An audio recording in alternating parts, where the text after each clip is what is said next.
В лету 960 на область пришел император Веспазиан. Постав je prvi upravnik Рима, ki не спадал к римской аристократии. В апреле лета 70 войны в Иудее Веспасианов сын завзями Иерусалим, разрушил главное святище и при свои заклады. 100 тысяч заплененных юдов je примора наградить наивечий амфитеатр гладиаторских боев в Риму Колосей. В часу градни уporabljali лисейную движную конструкцию за две камнитых блоков. В само 8-летих вышина объекта зросла на 8,40 метров, то постала наивысшая градба места.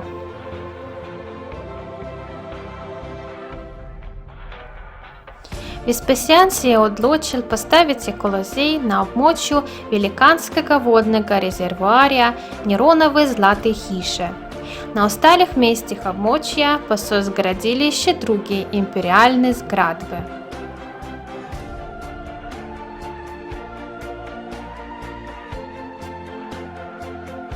Гладиаторы со столетия приливали кри за забаву множиц. Новый Колосей им je dal sodobnu арену, ki je krvavi boj vzdignila на še невиденный nivo. Великость объекта je dovoljevala kraten boj 3000 гладиаторам.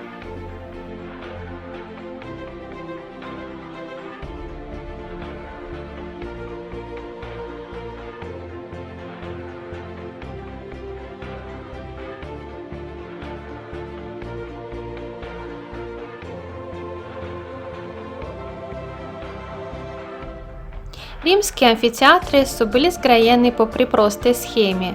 Здружили со два горшка театра, и в середине настала арена в облике эллипсы. При римском Колосею соградню ще додатно надградили.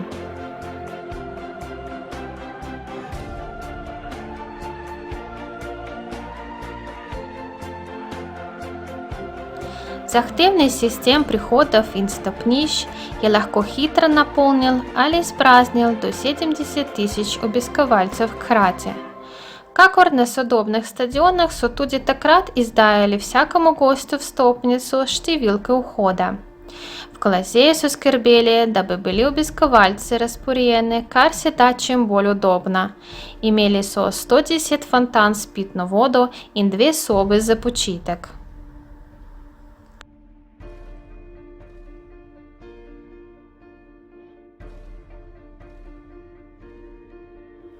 Стреха за сонячную защиту глядалцев je была примічна.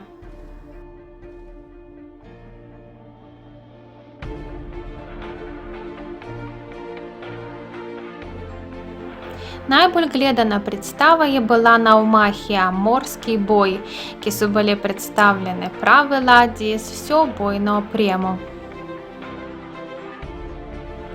Zadnje raziskave so pokazali, da je pod zgradbo obstajal sistem kanalov, da se je lahko arena zapolnila z vodo. Ravno tako so si pod areno nahajali dopolnilne prostore.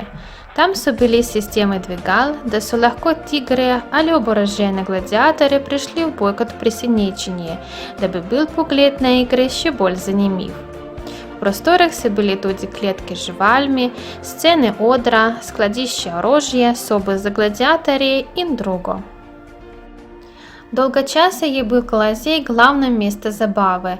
Deloval je do 405 leta, ko je imperator Honorij takšne igre pripovedal.